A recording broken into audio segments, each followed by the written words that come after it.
Hey everybody, welcome back. This is Pop Culture Warrior. I am, of course, CQ. Oh man, we got a good one for you tonight. This is gonna be a good one. This is gonna be one for the record books, I promise you. My guest tonight is a powerful actor who his star is on the rise. I guarantee it. You're gonna know him. You're gonna love him. You've seen him in a number of shows and films. Most notably, he was Caesar in Orange is the New Black and Lorenzo in Power Book 2 Ghosts. R.I.P. I don't want to waste any more time on this intro, so without further ado, everybody give a huge hand. Here comes actor Berto Colon. Good, man. I am pumped. We were just chit-chatting, man. I'm I pumped feel as it. well. This is great. I Awesome. feel this energy, man. This energy. I don't know why, man. I'm supercharged, brother. I like it. Like I had a Awesome. triple shot of espresso, man. I'm good to go. Yeah, we don't need any more after this interview. We're gonna be good for it. I may not be able to fall asleep now. That's right. That's my point, man. We get it hyped. So first off, we got to give a huge thanks, huge shout out to a mutual friend of ours, Monique. Man, she was on the show a couple months ago. At this point, I was chatting with her online, and she's listen. I know this guy. He's awesome. I know you guys will hit it off. You'll love it. And I was like, hey man, connect us. And I've got to say that the second point is, I think you break the record for how fast from initial contact to you appearing on the show. Because like we touched base it was 6 days ago, and you're like, yeah, man, I want to do it. Let's go. And now you're here. So And now we're here. Yeah, man, cool. Thank you. I mean, it works. It's like when you trust a friend to introduce you to a good friend. That's kind of like how the relationships and how things happen. You don't always, first impressions are important, but you trust the judgment of a friend, especially a good friend. And so when, like minds, when like minds meet, that's the way it's supposed to go. It's supposed to just flow. It's kismet. It's destiny. It's in the cards, man. I love it. Serendipity, whatever you want to call it. That's right. That's right. I love it. Awesome. So right out the gate, same question I ask everybody that comes on the show. What is your military connection? So my military connection. It's not personal because obviously I have never served. I was actually DQ'd right out of high school. I had a knee injury that kind of put me out. My path was sort of different. I had interests, like a lot of young men at that time. I think that there's a point in our lives, men or women. It doesn't mean just because you're a man, but for a young man growing up in the 90s, there was a point of interest. I had other friends who ended up going to the service that were real close friends of mine, and still to this day are good friends of mine who served in both the Army, the Air Force. And so there's that connection. But further back, my grandfather, my mother's dad, served in Korea. And he and a couple of my uncles, his brother also served, and I think he lost his life in Korea.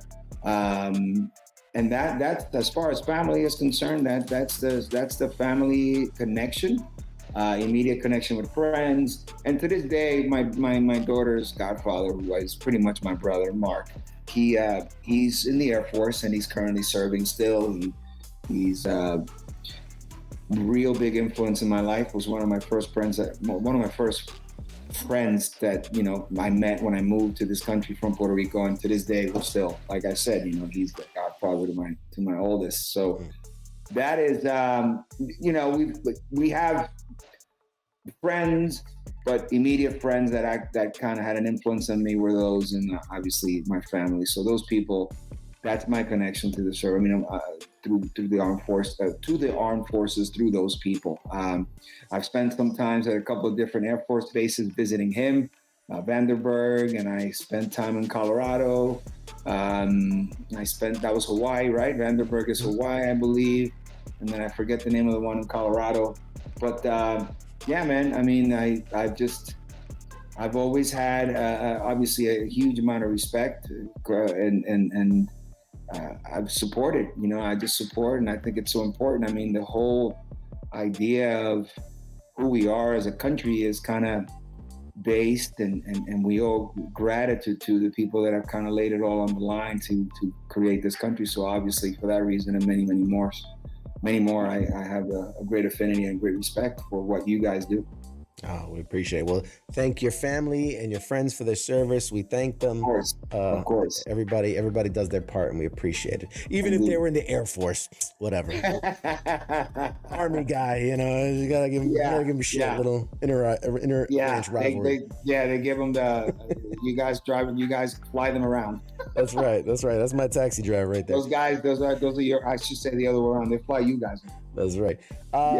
So given that this is a pop culture show, we talk about everything from movies, TV, comic books, video games, everything on the board.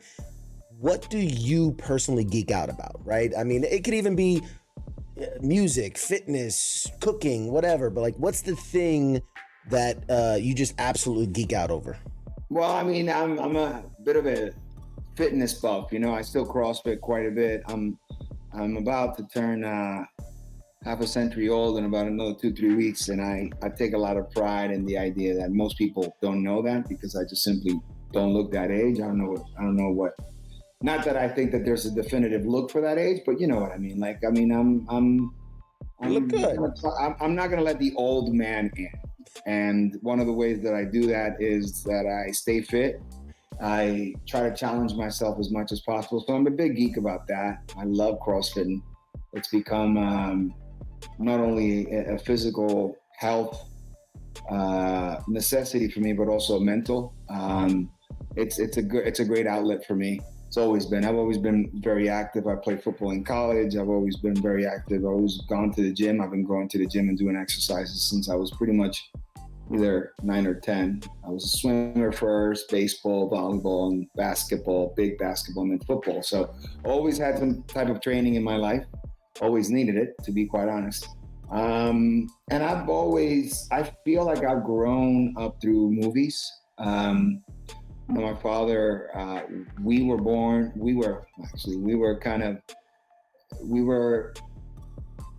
right at the prime. I guess we were early teens when HBO first came out.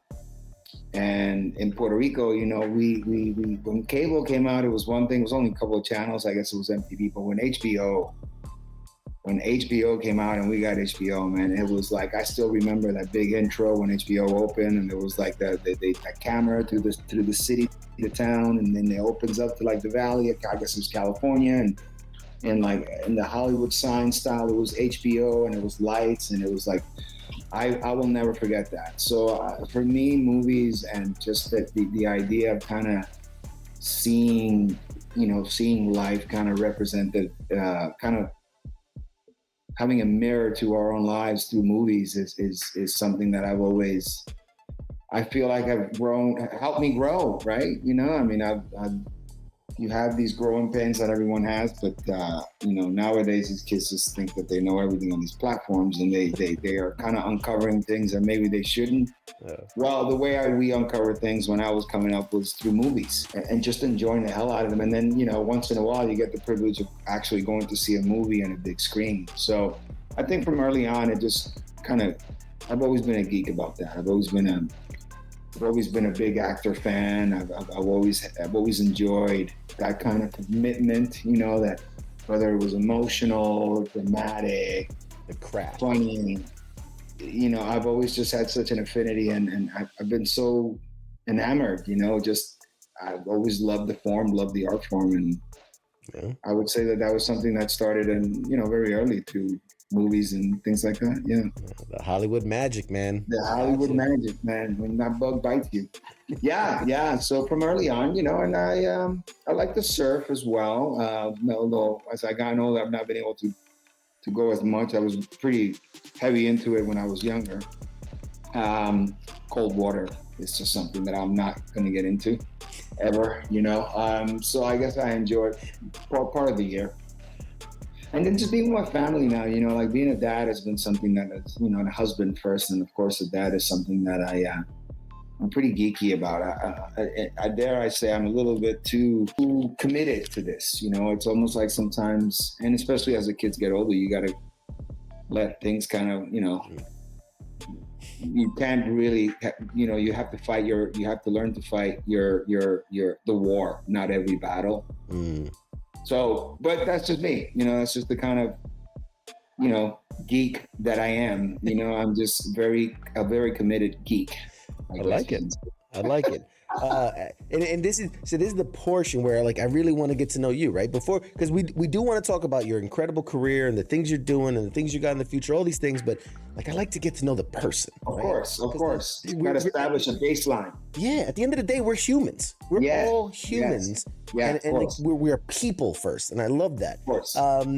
Are there any, obviously, you have a platform, you have a fan base. Are there any charities or big efforts that you're involved in or want to shout out or something, give some love to in the moment? I'm actually not currently involved with anything like that, shamefully. I've been extremely busy, like I said, with the girls, and not to make any excuses. I try to contribute. I do my contributions to St. Jude and the normal things that you do like that. I don't have any big thing that my good friend Sean Mahoney was running a beautiful charity down in Colombia for these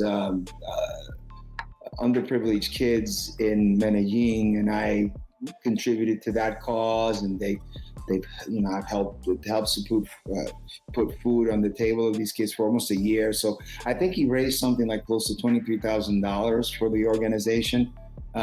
It's a pretty interesting organization. I'll send it to you at another time. Yeah, I didn't know. please. I think that's one of my most recent contributions. I think it's important, so I try to always, I try to be very present and aware of my surroundings and what's going on. And I try to be very conscious about people when they're in need of help. So, sure. But I don't have anything that I'm at the moment kind of backing or heavily involved in at the moment. And that's totally okay. You're between things, and I've seen. I stalked your social medias. I gotta learn about my guy, and I saw sharing like the GoFundMe's for victims of abuse and political things, and that's awesome. Of course. Yeah. You have to be. I mean, these platforms. I think that's actually one of the good things about them. One of the real benefits is to be able to kind of, lend or amplify a message, if you will. And that's a very productive piece of it. So whenever I get a chance or whenever there's something that I'm, passionate about, I definitely try to, pay it forward and amplify it through my channels, of course, That's awesome. So let's talk a little bit of your background, man. I know you're born and raised in Puerto Rico. Beautiful island. I think everybody should be there. I myself, yes, yeah. I'm of Puerto Rican descent, but unfortunately, I was born in New York. Oh, okay, all right.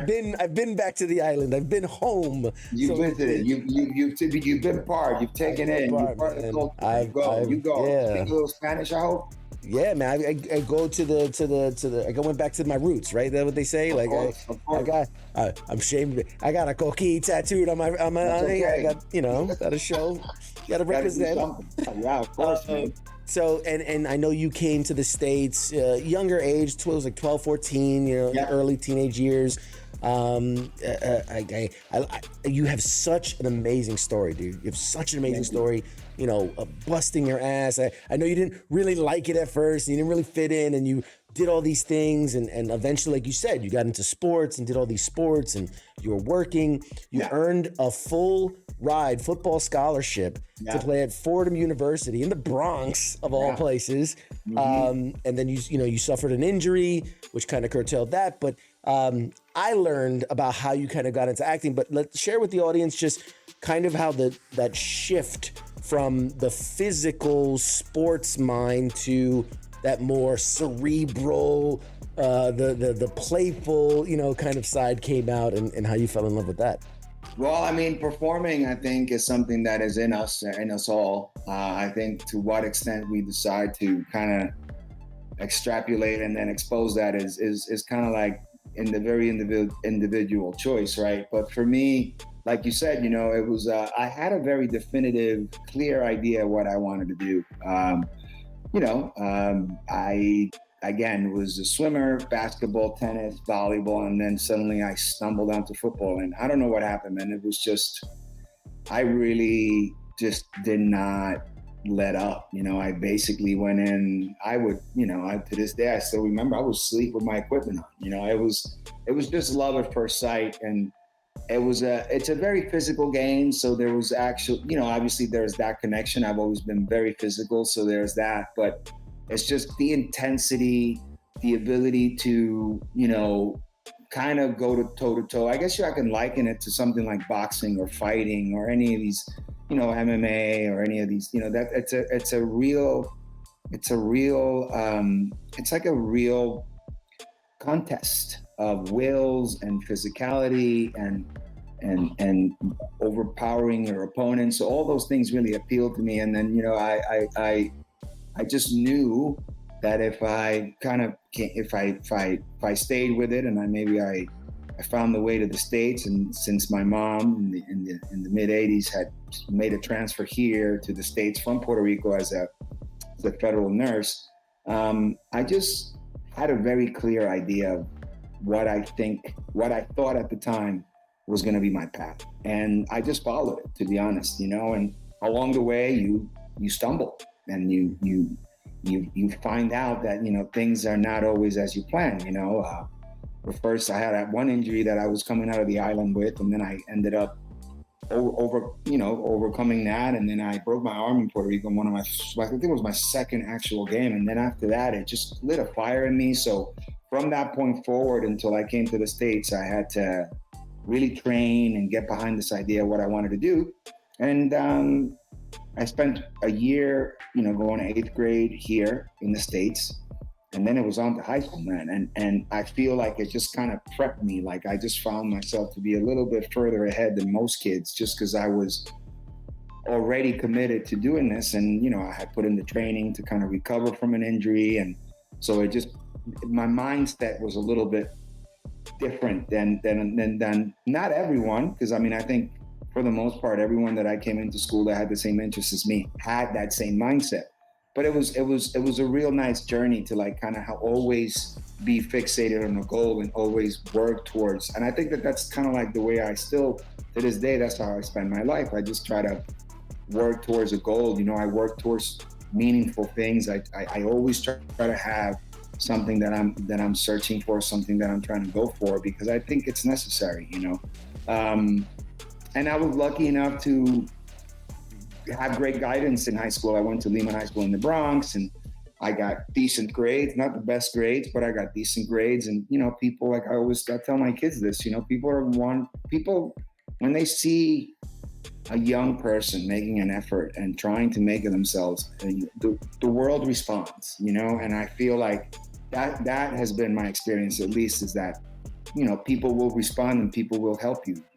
Mentors, your teachers, your advisors, your ADs, your assistants, everyone is going to get on board and help you, because that's what young minds, young people need, is guidance, and they need help. And when they see someone that at least is willing to meet that effort that they're giving you halfway, it's half the battle right there, right? So very focused through the high school years, got myself into Fordham.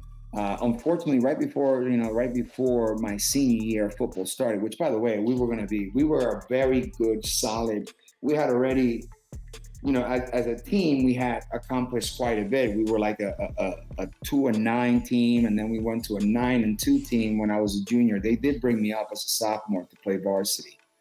And then, unfortunately, I suffered a major, my first knee injury, which was in high school, and I couldn't play at all my senior year. But I guess I had done enough. I had done enough my sophomore, my junior year to at least put together a nice highlight reel and nice highlight tape that got me into school, along with the grades, and had some great college visits. I had some great people giving me some looks. Some people that had given me looks prior did not, once they found out that I had gotten hurt, but that's okay. I ended up going to Fordham, and Fordham, once you get to college, it's a whole new different, it's not a new set of rules, but it's a whole for me, it was a whole new different game. I have a lot of close friendships with a lot of my teammates. Most of them are high school college was more business. College was a lot more political. And then coming in with an injury, there was already a little bit of a disadvantage. But I got through it, man. I got my education. I played with some really good people. I played against some I played against a couple of NFL guys. Really, it isn't until my fourth year, the beginning of my senior year, because I had redshirted due to the injury, so I knew I was going for a fifth year. But it wasn't really until the beginning of that senior year where I just kind of the shift came. I guess it was a realization that maybe this football thing wasn't going to be for me. Second to that, it was a realization that I had a lot of other friends. My friend Mark that I mentioned before, who's a guy who's in the service, was already studying at student purchase, and he was doing a lot of different projects up there. And I had already gotten involved in some of them. I was acting in some of the school films, and there was a lot of different things that were kind of pointing in that direction. My fifth year, I actually spent the bulk of the year. All my electives were film and script writing, directing, editing. So it's sort of like the extra time that I had in school gave me the opportunity to kind of hone in a little more on some of these courses that kind of started taking root in me, these ideas and these concepts. And, I guess at that point the seed was planted, but it took some time after that, a lot of trials and tribulations. Once I got out of school, I got a job and I was trying to get out there, but there was always something happening. I was kind of stumbling a lot. As you get out of college, you're kind of you're an adult now, you're on your own. I didn't have any of this situation where somebody was setting me up. I didn't go work for my dad or my mom. Not that there's anything wrong with that, but it was really, I've always kind of been very independent, and I always just listened. I've always been very instinctual, and people that are like that, you go through heartaches, you go through a lot of hardships. You have to, people like me, people like us, I guess I could say, is we encounter a lot of walls on our own, and our pride and what fills us with joy is the idea of getting past that. And so we get used to being in that sort of fight mode for forever, really, because it doesn't end, especially in this business. And after that, 2-3 years after college, working, I think I worked for New York Life. I worked at this EB Direct, which is an online insurance company at the time for group insurance. I was like, man, why am I failing at all these things I don't really have any passion for? I might as well, go for something that I want, which is this idea in the back of my head. I want to act, perhaps, and if I fail at that, at least I would have at least it was because I was trying to do something I loved, I might as well fail at something that I love, and studying a little bit, found a couple of different studios, found a couple of different teachers, and just slowly but surely, the path in this career is just so, it's not really defined, and everyone's is so different. So I guess it took, the better part of those early 2000s for things to really start to kick in. I think it was at the end of 2006 that I auditioned for Orange. I had already done some soaps I graduated in 97. So between 97 and 2006, I had done a few commercials here and there. I had participated in a lot of off-Broadway productions, maybe 2 or 3 different NYU films and things like that. And it wasn't until kind of like a couple of guest star roles here and there, and a couple of co-stars on TV, Under Fives, whatever, soap operas, like I mentioned. It wasn't really till that, I did White Collar that year. I did another show, some TV. Oh, we're going to get into it. and then came Orange. And then from that point on, things just started evolving, Always had to have a job. I always bartended throughout all those years. I was always being in the pavement. I was always doing 2 or 3 different venues at a time. So it was a lot. It was a lot of trials and tribulations. But like I said, it's just, certain types I'm that type. We don't know, we don't relent, we don't really have a way of turning ourselves off. Yeah. It's hustle, man. It's always hustle. Always it's hustle. almost like there's a danger, I was just, it could be a danger, not to get too crazy, not to get ahead of myself. We can touch on that later, but it's definitely that I had a conversation with my father right around that time where it was like, yeah, you got to love the fight, but you got to love wanting to end that fight at some point. Like, we just can't stay fighting forever. Like, sure, there's got to be a point where that fight leads to something, right? Mm-hmm. So I remember those words because it was like, it's when I started to have a little bit more peace of, I started have a little bit more peace of mind. It's almost like you let yourself, I almost had a period where I was like constantly judging what I was doing. And I just started relying on the fact that I planted some good seeds. Success is coming. Let me not judge it. I know it's there. Let me just keep working. Instead of judging instead of judging the fight, I just started kind of feeling a little bit more comfortable. So yeah, there's this thing. I've talked to a lot of actors and then directors and comedians, all this, but especially in the entertainment business, it's this thing of like climbing the mountain. And every time you're like, oh, there's the peak. And I get there, you get to the peak, and you see there's another peak. There's another one that you were. Yeah. That's a great analogy. And it's this idea of like, when is high enough? When can you look back and go, okay, yeah, I've come a long way. Appreciate that. Yeah. Yeah, it's hard because part of the drive that's getting you to that peak, rightfully so, is not you're not allowed to look back. There's a phrase in Spanish that says pa'lante, siempre pa'lante, pa' atrás, ni pa' coger impulso. So you don't ever go back, not even to catch yourself and gain momentum, right? It's not you don't even want to stumble going backwards. If you want to fall, you just fall flat on your face going forward.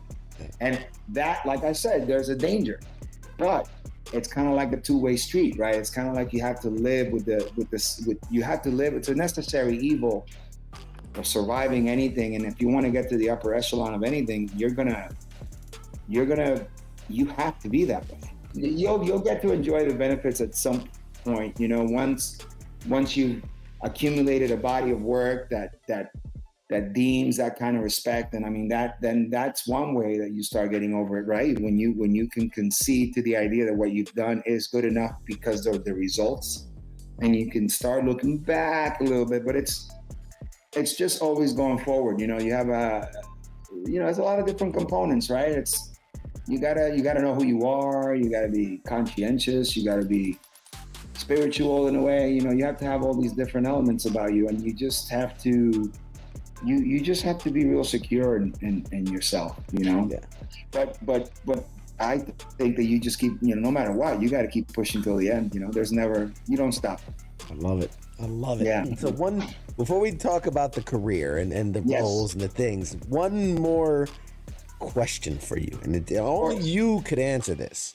Yeah. Being a man who came from the island, being a man who's lived and grown up in the city, where's the best spot for food, man? Where can we find some good food in the city? Man, I tell you, I'm a big eater, and I have a lot of really good spots all over the city. Someone asked me this live the other day on WPIX, and I came off a little bit rude because I'm like, no, I'm not going to give anybody sponsorships if they don't pay me. But right now, I have a couple of favorites. There's the oh my God, what the hell is the name of that place? See, this is what happens. I love Puerto Rican food. Sure. So I go whenever I go see my brother in Manhattan, I go to La Fonda Boricua, and that's one of my spots. It's a real low key spot, and I'm all about Spanish food, and then I think honestly, coming back from the island recently, I gotta say the chinchorros, no matter where you go, like Puerto Rico, just you could eat out anywhere. Mm-hmm. And there's a lot of really good chinchorros.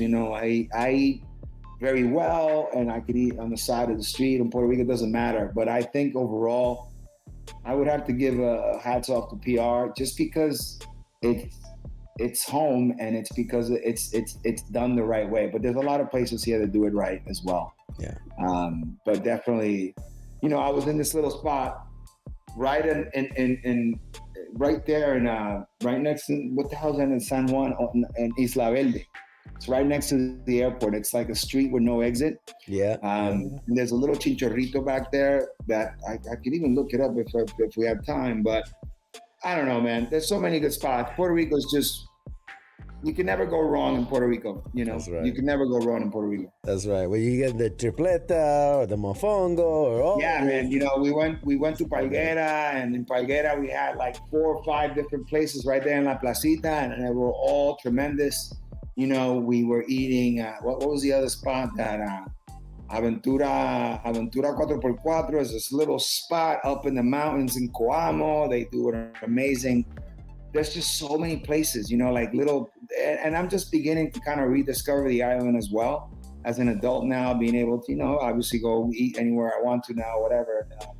There's a lot of like small places that are like hidden like that, like little campos, little restaurants in the campo. And, it's, Puerto Rico is definitely, it's got to be top notch. For me, it's like one of the top in the world for food. It's like you can't get bad mofongo anywhere. Can't get bad fish anywhere. I tell people, man, you got to experience it at least once in your life. You got to experience it. What a place! And yeah, man, people they can go to Piñones. They can go to Chinchorros and Piñones on the beach, enjoy the beach, and you can stop and eat fresh seafood and fresh empanadillas and carrucho, higüeyes, and all that. It's Puerto Rico. There's not a lot of places like PR. I got to be honest. Yeah, absolutely. All right, you're making me hungry, man. I got to stop. Nah, sorry. I'm thinking about mofongo now too. Thinking about a nice seafood mofongo right now, bro. I'm telling you. I gotta get back to the island.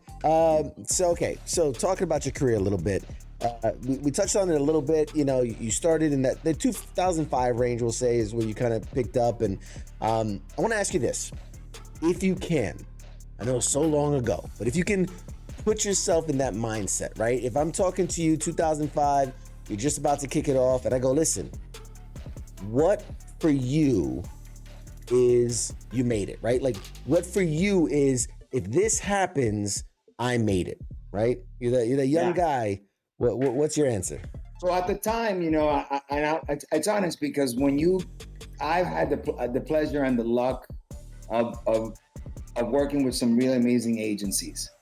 And the way to answer that question is the same way I took an evaluation when you're going to get an agent, specifically this agents are authentic. And that's the question that they ask. What will define you? What do you consider making it, or not in those words, but more or less, what is your career goal? What do you want to do? And of course, as a young actor, 2005, 2006, I wanted to make movies. It's what I always wanted to do. But there's a path that is kind of unknown to, you suspect what it could be.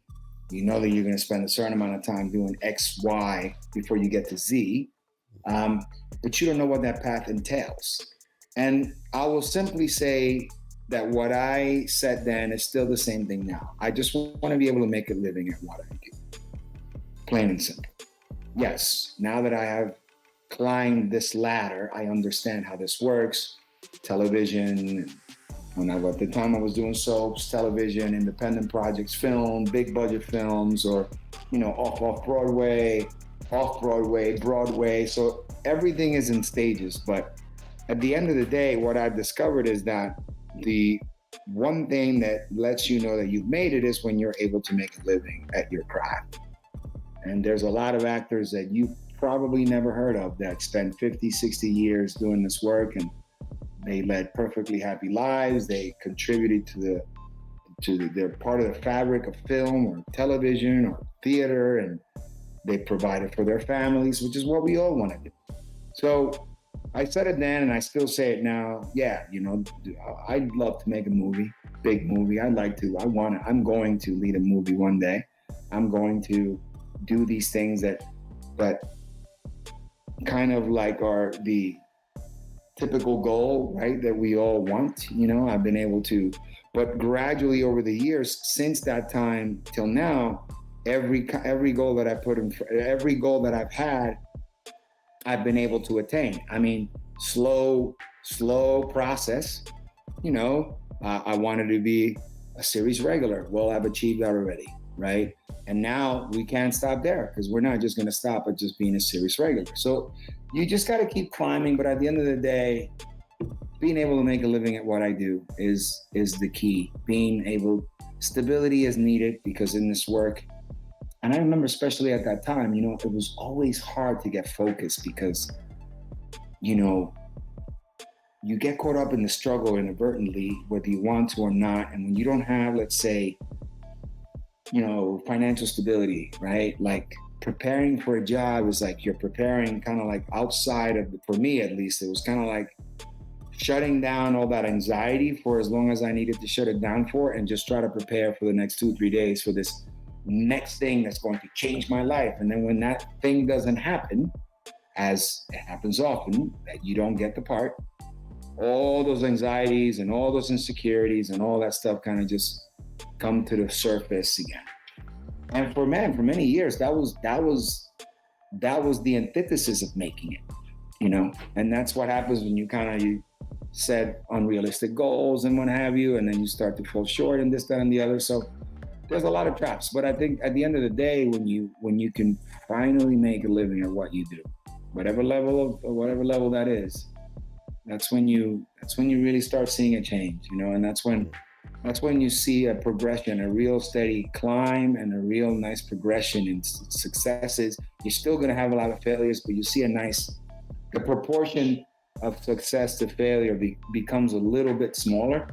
It's still a massive 10-1, 20-1, 30-1 ratio, it's still not for everybody for sure, but you start to see those numbers dwindle as you start to see also, the level of work that you're going out for, all that stuff starts to increase as well. But it's, making a living.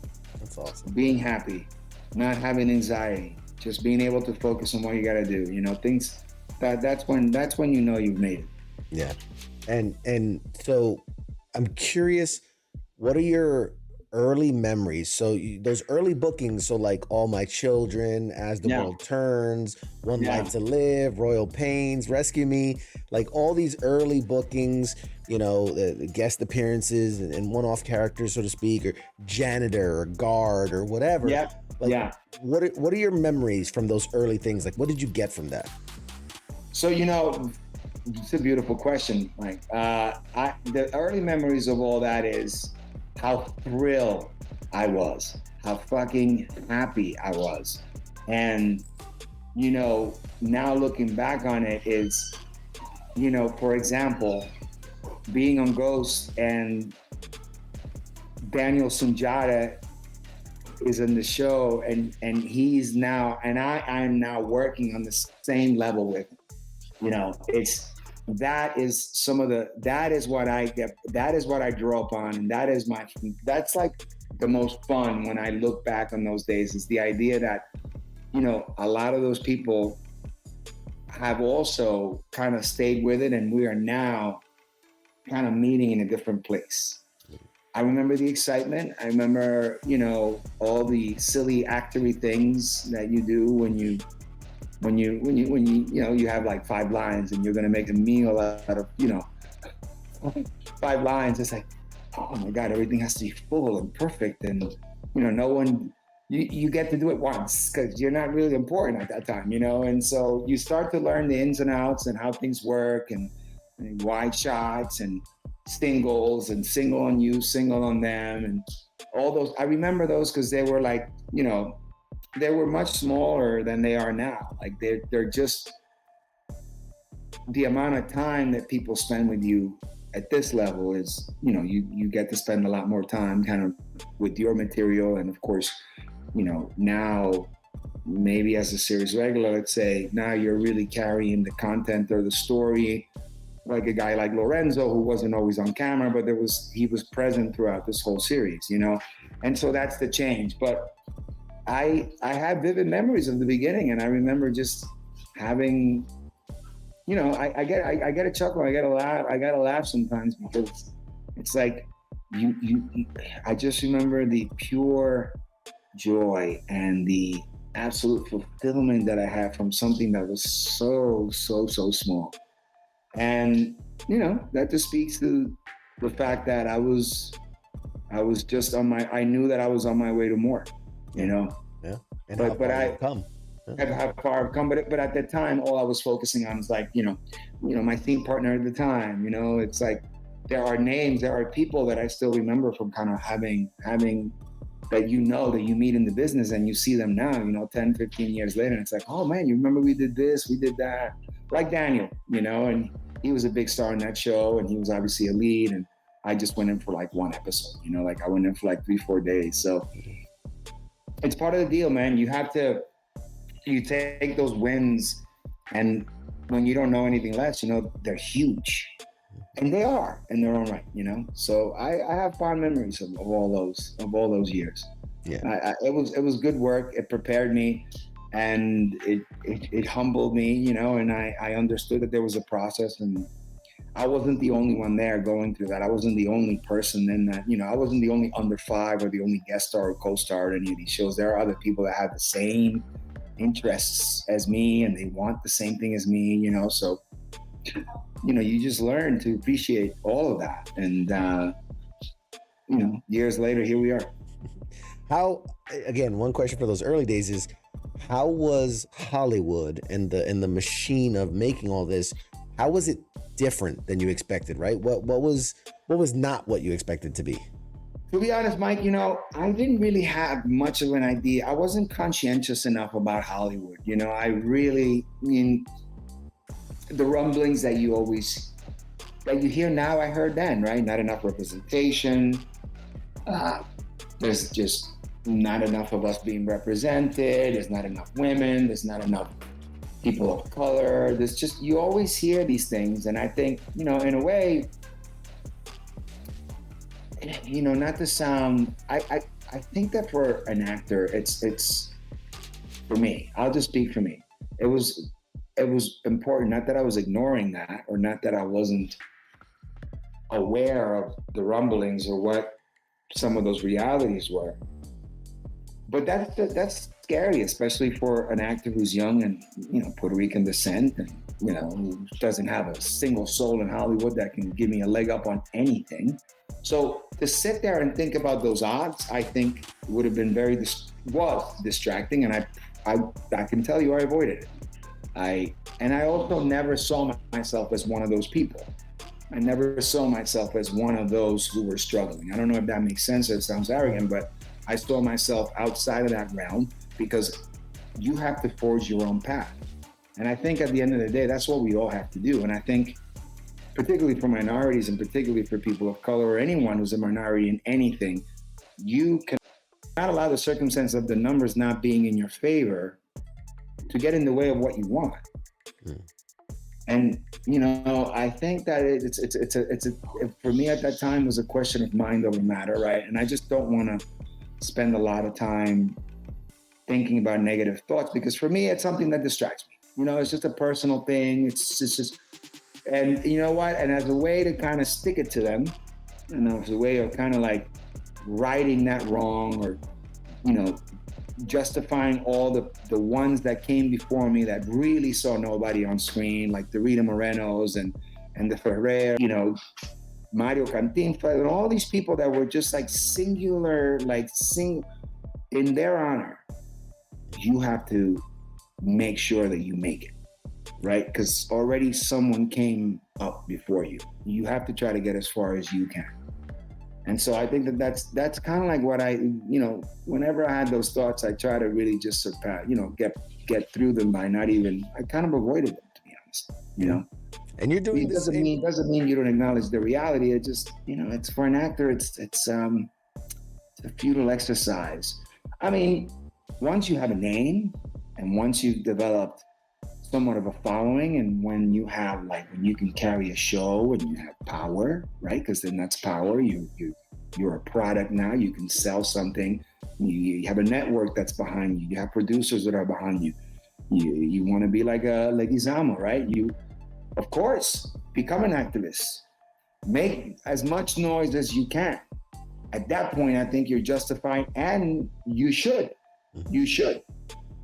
But there's a time and place, and I think that I think for me, that's how I handled it then. I think going forward, we'll see.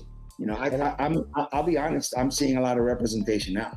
Yeah, I think that's a great note, because you're also all the names you mentioned, the trailblazers. Like, there's someone young watching TV now that's gonna look at you and they're gonna be like, yeah, that's the guy I see myself. And if he and they can see me, and they see a lot of others like me. Mm-hmm. Whereas when we were young, maybe we saw one, or they can see 20, 30 in different mediums, in different platforms, on streaming, on TV, on stage, in the film. Yeah. There's a lot more diversity now. The numbers are not near equal. I mean, I'm not saying that they are. There is definitely a shortage of certain representation, but I think that especially in the times that we live now, I mean, we've come a long way from where we were in this business 50. I'll just say, look, 50 years ago, we've come a long way. Absolutely. A real long way. Getting back to you, because we're running short on time, man. We're good. Don't worry. We'll stretch it. Sure? I don't want to hold you. No. You're good. You're good. I want to make sure I keep you entertained. Don't worry. We're good. We love you, man. Everybody loves you. Everybody's getting a good time out of it. Let's talk about Orange is the New Black, right? Because that's a game changer, right? I know. You're doing your work. You're studying, getting gigs here and there, but like. That's 12 episodes as Caesar. He's a very relevant character to one of the main characters. When you get that booking, like, what does that mean for you in that moment? Like, what's going through your mind in that moment? So Orange was interesting because, as you know, Orange was part of 3 different shows that kind of launched Netflix, and we can get into an entire whole new episode and talk about what Netflix is, But essentially, the face of this work was the medium itself was changing, because at that time, Netflix was producing the work, House of Cards, Lilyhammer, and then Orange. And so I remember that audition I was definitely amped, as I am for all auditions, but I just didn't know. And anyone you ask, and you tell them, it's like, oh yeah, remember that? Yeah, it was for Netflix, whatever. They were probably just, part of us kind of have to move quickly past these experiences anyway, but we just didn't know. And when you bring that up, it's like, oh, it was the beginning of Netflix. So there's that, And then there's the idea of this trailblazing, incredibly influential global sensation on a limitless platform. Like, literally, there is no limit. It's not like a limited showing for the season only, or it doesn't matter. You can literally watch that show now, and it's for eternity, right? That was something that I think, if I had to describe, had we known what that potential was, I mean, maybe, I don't know, but that changed the game. It just changed the game, right? And it's almost like, it started off again, and like a lot of things in my career, they sort of been like, okay, well, you come in for one episode, but then every episode after that was them calling me back and them kind of writing stuff for me. And the character became not a main character, but a supporting character to a lot of, to 3 other characters in the series, 2 of them being main characters. And it changed everything. It just changed. It took me from, a no name to somewhat of a smaller, or I guess a small name. And at that point is when kind of everything changed, because, again, we're selling a product, we're selling a story, and if we are conduits to that story, and if networks, producers, television, whatever, you have to sell the product. And once you've proven yourself to sell the product, you'll be called in to sell others. And that's kind of like the approach. And then, of course, sometimes these shows are really big. Sometimes these shows are massive. I mean, it was Orange is the New Black. So, I went from that to then getting a part in When They See Us. And then When They See Us had his own set of like crazy circumstances, because I had gone in to read actually for the father of the Spanish kid who was Leguizamo's role. And I was in the room with Ava, and for the callback, she was there. And I walked out of the room and I was I got home and I remember I was pretty bummed out. But then it was my first time that I got an offer. So even though I read for the role that I didn't get, they came back with an offer to do the role of the guard in the jail, which was, an interesting situation too, because I researched that a little bit, and it was the guy who was really abusive to Corey Wise, who happened to be the youngest of the five. And their story, the story, or maybe you don't know, but I'll tell you real quickly. He was one of the actual kids who was never even in the park. Like, he actually accompanied one of the kids back after they had come out of the park, and that's when they arrested them, and and then the kid had all these, shortcomings in his life. He was this very, very short Black man in a poor community, and he was picked on his whole life. He was deaf in one ear, so he didn't develop his speech properly throughout his life. So he was picked on because of that, picked on because he was short. Corey is somebody that I met in person, and it broke me to meet that guy. It really, really gave me so much fuel and so much, I had a lot of real great preparation for that role. I was really finding what makes people evil, right? I had to find and get in touch with some of that stuff. And I found that through the empathy that I developed, and was able in the short while in meeting that kid and feeling that, I just felt I felt bad. I felt bad that someone did not take this kid by the hand at a certain point in his life and say, hey, let's get him some help. Instead, it was the complete opposite. And then it's a terrible situation that he was in for so long, and to play the guy who then gets to basically exploit him in jail is like, how do you top that, so to speak, Yeah. And then, it just taught me a lot, it taught me a lot about the work. It taught me a lot about preparation and about really digging deep into a role. And one of the conversations that I had when I got Ghost with Courtney Camp was that she remembered that role from When They See Us. I had also gone in and read in this situation for a lesser role when I went in to read for Ghost. And I walked out of that room feeling pretty comfortable. I mean, I had read in front of a director, Anthony Hemingway, who I had already read for on 3 other occasions.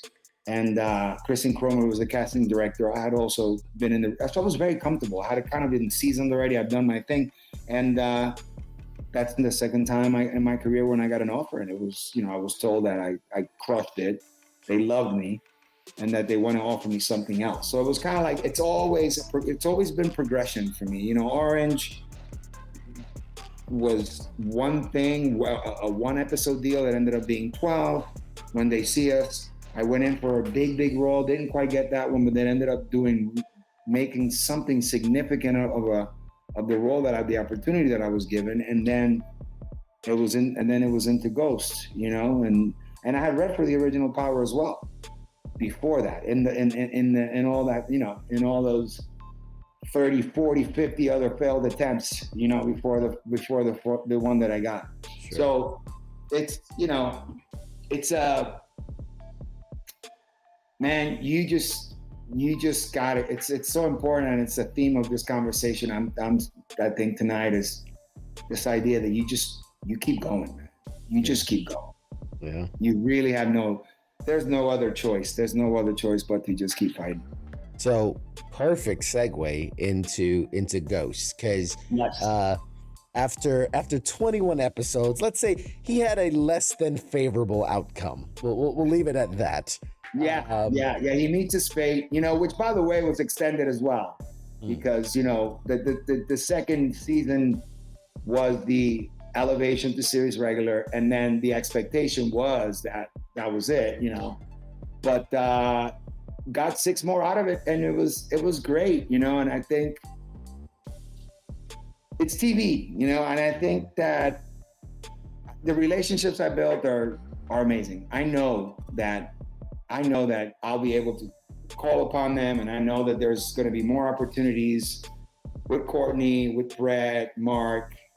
You know, I feel very comfortable in what I delivered, and you know, the network has definitely gone out of their way to pay homage to a character, to the work, in a way that I seldomly see the network do.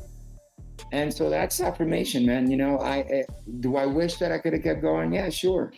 Do I wish that I would have been allowed to, maybe have it out with? I had so many different scenarios in my head, but I mean, I think it would be silly for me to be so egotistical as to say, well, you know, we could have written the story. I'm not a writer. You know what I mean? But it's my privilege to bring those words to life. But it's their intellectual property, not mine. And so I'm okay with it. You know, it's bittersweet, but I'm okay with it. I think that, you know, he definitely pushed the limits. He came in, he was in jail the first season, he got out the second season, he did his thing, he tried to reestablish himself. I think there's a lot of, you know, I'll get into more if we go in that direction, but there was a great exploration of the character. There was a great, you know, a nice little range, a nice little, you know, a lot of peaks and valleys, but there was a nice escalation of action, an exploration of the character. He developed a certain way. He made a full he evolved from the the hardened criminal, to perhaps someone that you can say was just a father trying to provide, although obviously not in the most legal of ways. But that's what I enjoyed most, you know, and so sadly, there's only a certain amount of pushing you can do with Monet. You can only go so far. You can only go so far with Monet. Husband or not, you can only go so far. So as an actor now, and as you know the character and whatnot, when you read it and you go, oh, this is it, this is the end. Like, is that a closely guarded secret? Is that something like, do you like go whispering to people like, hey man, he's done? Like, yeah. So at the beginning of season 3, before the deal is signed, before we ink the deal, obviously you know what's going to happen. And you have your, you know, for example, we knew it was going to be 6, right? Like that was what, but we didn't know when and where or how, you know, it is called ghosts. Ghosts do appear and they haunt and they do what they do. So at that point, you know, I was content and resolved to do my very best.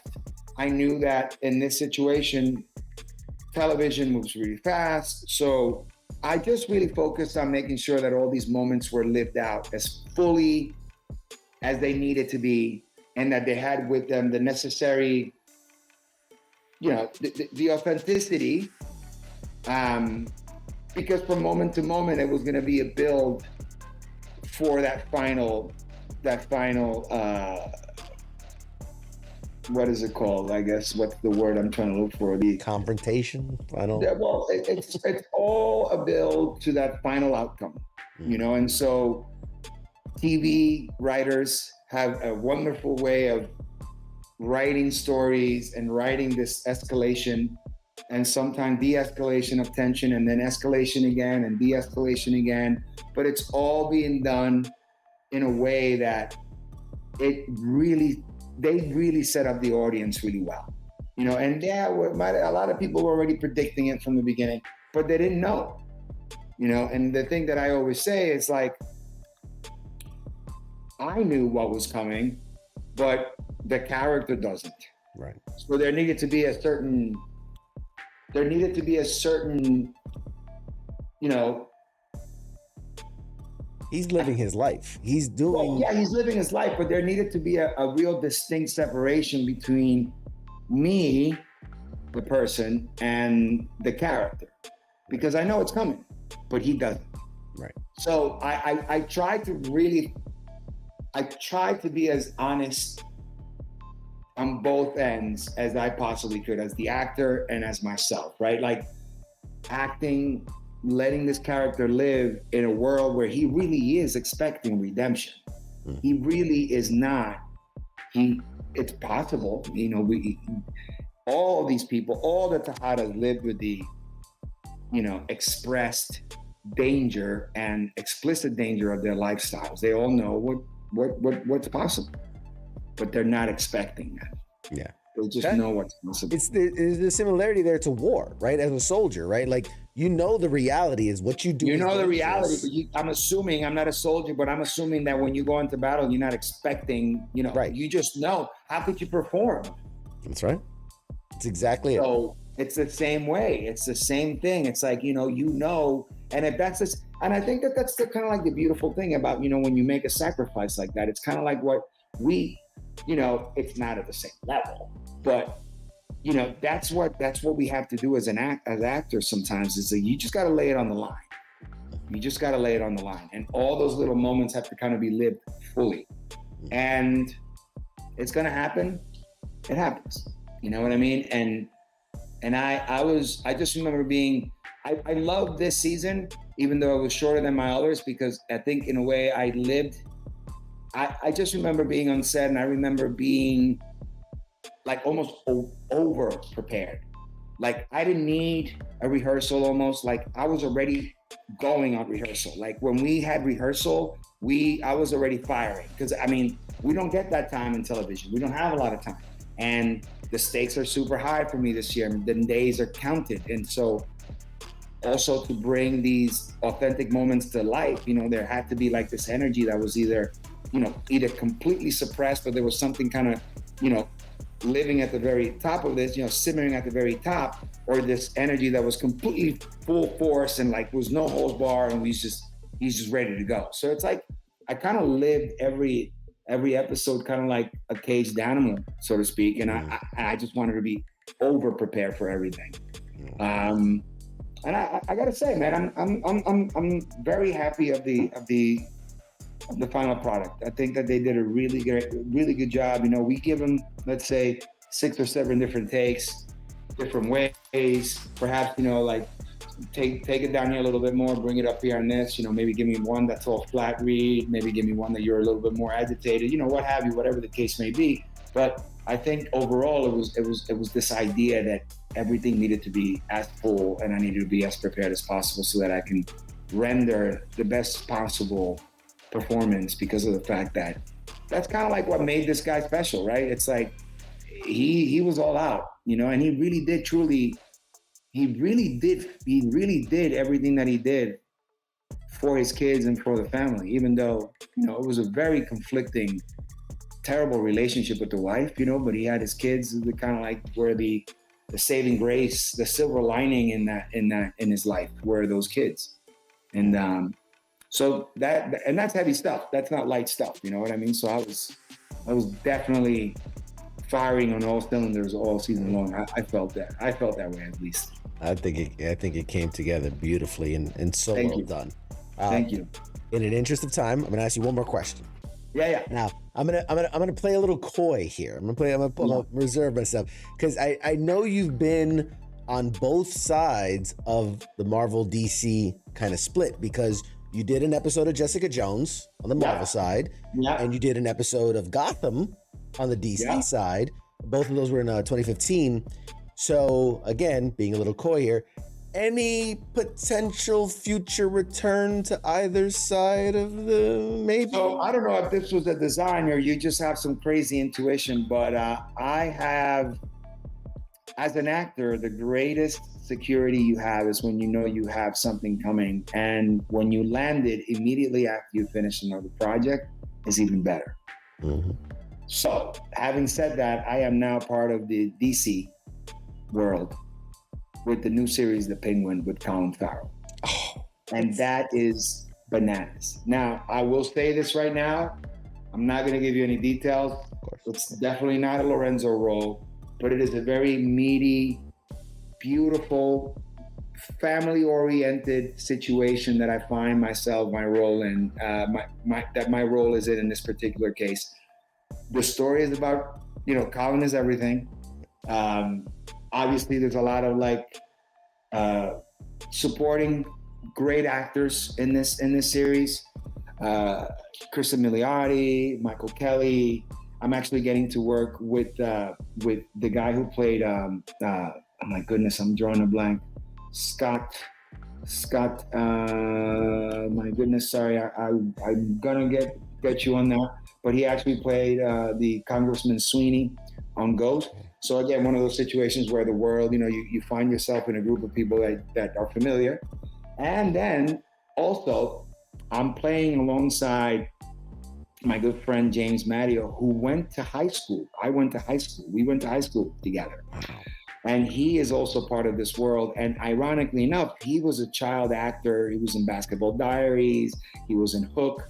He did a lot of work in the beginning. And when, at the time, of course, I had an interest, but I was watching him kind of live out this dream. And now, 30 years later, I'm walking into this table read, and there he is, next to two chairs down from Colin on his left. I'm 4 chairs down from Colin on his right. And we're just part of this crazy world now. And I'm telling you, it's going to be an incredible series. The stuff I've seen so far is pretty exciting. So, it's a limited run. It's not going to be forever. It's a limited series on HBO Max, and it's going to be fireworks, man. Because I don't know if you saw that last Batman on HBO. I'm sure you did. Oh yeah. Well, you remember the character. Mm-hmm. You remember what Colin has done with that character and the special effects and the way that it's unbelievable to be playing in the same world alongside he's unrecognizable.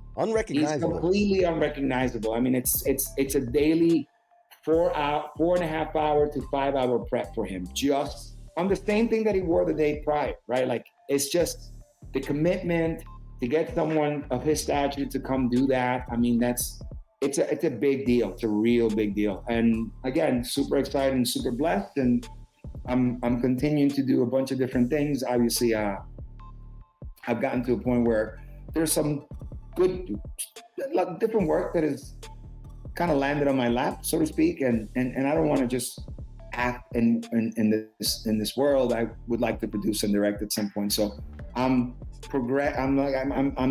going through my progression in that process of getting to that goal right now. So good things. It's like I said, right now it's kind of living this crazy high. There's a lot of eyes on this show still, and there's a lot of people missing the character of Lorenzo, which is great, but more to come. This is more onto bigger and better things, brother, man. Where one story ends, the plethora of others, it's out there. Yeah, man. One door. It really is a little bit like cruise control. It could be. Hopefully, it could be. Right. You never stop the hustle, but it's playing in a different level now. This is sort of like going from AAA to the majors in a way. So it's exciting. I'm so excited for you, man. I gotta ask for, you gotta give me some Penguin swag. You give me some autograph. I gotta put. Oh, dude, let me tell you, when all that stuff is able to surface, I will make it a business to make sure that my people get. You're my people now, so I'll make sure you get the deets. The whole background. What do you got there? You got some paraphernalia. You got some good stuff back there. I'm the nerd, brother. I got Back to the Future. I got the Avengers, Star Wars, Power Rangers, whatever you name it. I got it back there. So. Oh my God, dude, that's good to know. Okay. Some penguin shit. We need some penguin shit back there. Yeah, we need some. I'm sure that's gonna be my God. Can you imagine all the toys and all of the merch that's going to come from the series now? I mean, it's another world, man. That's just another world, man. Yeah. It's crazy. Can't believe it. I want to thank you so much. We could talk for hours, and I'm going to say this. We are now friends. We are connected. Yes. Down the line, I want you back. I want to talk about all the Penguin stuff after the fact. I want to talk your upcoming producing, your directing. We're gonna book you. I mean, just everything, man. Yeah, So. I'm down, bro. We're we're connected. We're now dialed in. You're my buddy. We're friends. We have common friends that are also good people in our lives, and so let's keep it rolling, man. Let's keep it rolling. Where can people follow you? Shout out your social media. Let the people know they love you. They want to see what you're up to. Sure thing, man. So I'm at Berto Colon, both on Twitter and Instagram, and my Facebook is Berto Colon. But I'll keep posting. I'll keep updating people on both those platforms. And like I said, man, more to come for sure. Outstanding. Well, this has been the incredible Berto Colon, and I'll give you the last 2 seconds. You say goodbye to the audience, and then I'll toss it to a break. Mi gente, thank you all for your service, and God bless you. God bless America, and thanks for having me. Awesome, man. We'll be right back with more, guys. Hang in there. Shut.